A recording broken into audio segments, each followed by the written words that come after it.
আমি কি দিয়া বুঝাইতাম? আম পাতা, জাম পাতা, বড়ই পাতার কোনো অভাব নাই। কোনো পাতা দিয়া বড়ই, কোনো পাতা দিয়া গরম জল করে না। বড়ই পাতার পানি দিয়া কেন গরম জলটা করে? আম পাতা কি দোষ করলো? জাম পাতা কি দোষ করলো? বড়ই পাতা দিয়া কেন গরম জল করা হয়? এই কথা দিয়ে কোনো মৌলবি কয় না। লাল কাপড়, নীল কাপড়, হলুদ কাপড়, কত কাপড় দেখলাম। কবরের কাপড়টা কেন ভাইজান সাদা? এই সাদা দিয়া কেন দাফন করা হয়? এই কথা দিয়ে পৃথিবীর কোনো মৌলবি কয় না রে। এ আমার যুবক,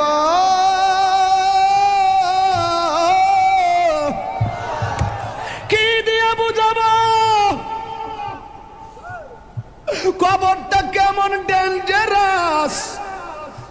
কি দিয়া বুঝাবো মরণটা কত কঠিন? কি দিয়া বুঝাবো তাহিরের যে একটা দিন চলে যাওয়া মানে হলো আমার জীবন থেকে চিরদিনের জন্য দিনটা চলে গেছে। কোটি টাকা দিয়েও এই ঘন্টার সময়টা আনতে পারতাম না। এখন আমি শ্বাস ফালাইতাছি, 1 টাকা বিল দেওয়া লাগে না। নদীর পারে হাওয়া খাই, বিল দেওয়া লাগে না। পল্লী বিদ্যুতের ফ্যান বাতাস খাইলে বিল দেওয়া লাগে। আইসিইউতে ঢুইকা গেলে দিনে 50,000 টাকা গোনা লাগে। আমার আল্লাহ যে কত নিয়ামতের বাতাস আমরা ঢুকাইতাছে, বাইরে কইরাইতাছে, 1 টাকা বিল নেই না। আল্লাহ কয় বিল লাগতো না, শুধুমাত্র তোরা 5 বার আইসা কপালটারে মাটির মধ্যে লাগাইয়া দিবি। সুবহান রাব্বিয়াল আলা বলবি। দুনিয়ার মালিকের ডিউটি 20 দিন না করলে 20 দিনের বেতন কাটা। আর আমার আল্লাহ তোরে হাজিরা দিছে দৈনিক 5 বার। 1 মাসও হাজিরা দেও না, 2 মাসও দেও না, মাঝে মাঝে সিটারি হাজিরা দাও।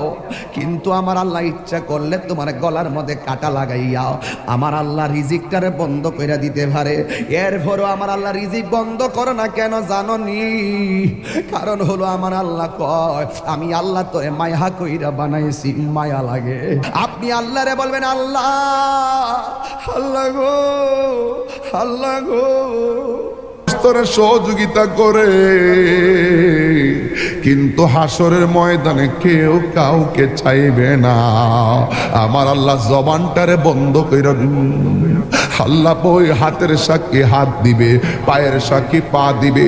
কিছু কিছু মানুষ আমলনামা নেওয়ার জন্য পাগল হয়ে যাবে। আল্লাহ এই আযাব আর সহ্য হয় না, তাড়াতাড়ি ওই তো জান্নাত দাও নাইলে জাহান্নাম দাও, তাড়াতাড়ি আমরা আমলনামা দাও। আল্লাহ বলবে ও ফেরেশতা, এ যখন তাড়াতাড়ি করে তার হাতটারে পেটের ভিতরে ঢুকাই দে। এবার বাম হাতটার পেটের ভিতরে ঢুকাইয়া এই হাতটারে পিছন দিক দিয়ে বাইর করবে। ওই বান্দা বলবে আল্লাহ তোমার কাছে আমলনামা চাইছি, তুমি কেন হাতটার পেটের ভিতরে এত কষ্ট করে ঢুকাইয়া দিলা? আমার তো নারী বুড়ি ছিঁড়া গেছে, এই হাতটারে পিছন দিক দিয়ে বাইর করলা। আল্লাহ বলবে তুই না আমলনামা চাইছস, তাহলে পিছন দিক দিয়ে তাকায়া দেখ। এবার ডাক দিয়ে বলবে আল্লাহ আমি তো তাকাইতাম পারি না, পিছনে কি দিছো আমি তো দেখি না।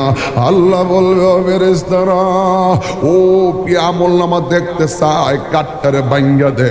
এবার গাটটা ভাঙ্গা পিছন দিক দিয়ে ফিরাইয়া দিব, তাকাইয়া দেখবো তার হাতের মধ্যে জাহান্নামের টিকিট।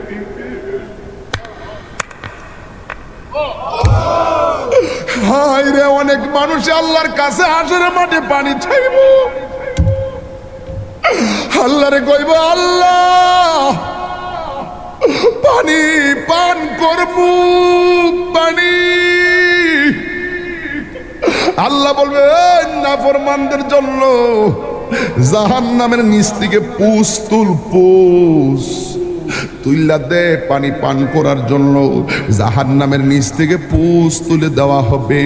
ওই পুষগুলো তারা খাইতে থাকবে, সাথে সাথে জিহ্বাটা গলে পড়ে যাবে। আবার খাবার চাইবে, জাক্কুম নামক ফল দেওয়া হবে, গলার মধ্যে যাইয়া আগুনের কুণ্ডলিপি হয়ে যাবে। এই জন্যই তো মানুষের চেহারা দিয়া কাউরে আল্লাহ দুজুকি দিবে না। এই জায়গার মধ্যে পশু পাখির চেহারা লাগাইয়া দুজুকি দিবে, কারণ এই চেহারাটা হলো আল্লাহর কুদরতি রহস্য। কথা বলেন ঠিক কিনা? মানুষ হলো আল্লাহর রহস্য।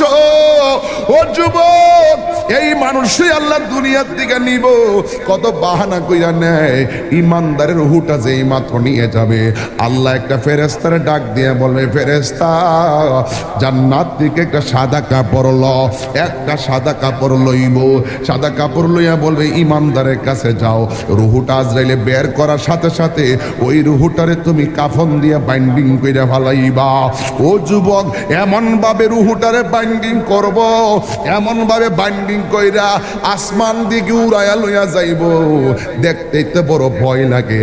এমন ভাবে বুঝি তাহিরিরে বাইন্ডিং করব, এমন ভাবে বুঝি আপনারে বাইন্ডিং করব, দেখলই তো কেমন জানে লাগে,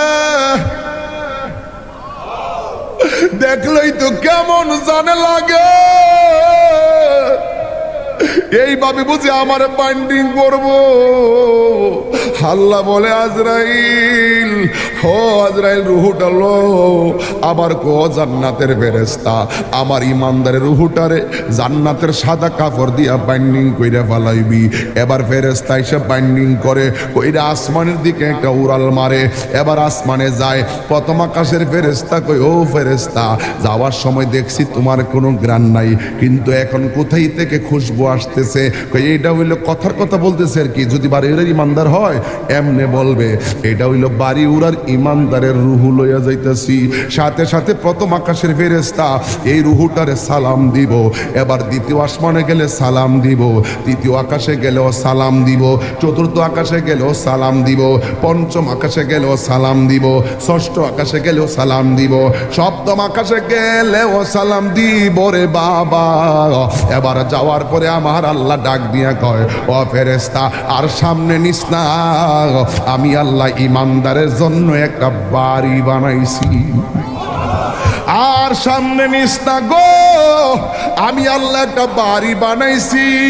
ওই বাড়িটার নাম কি? বাড়ির নাম হলো, কোরআনের ভাষায় হলো ইল্লিন।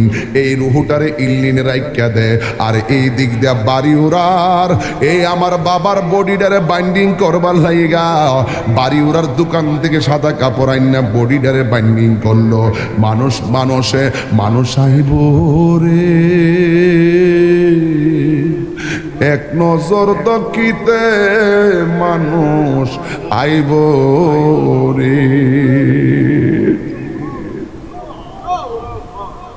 বিষয়টা দিছেন খুব কঠিন। মানুষ আইব রে, এক নজর দেখিতে মানুষ আইব রে। দেহ কাচার অচিন পাখি, দেহ কাচার অচিন পাখি, উইরা যেদিন যাইব রে, এক নজর দেখিতে মানুষ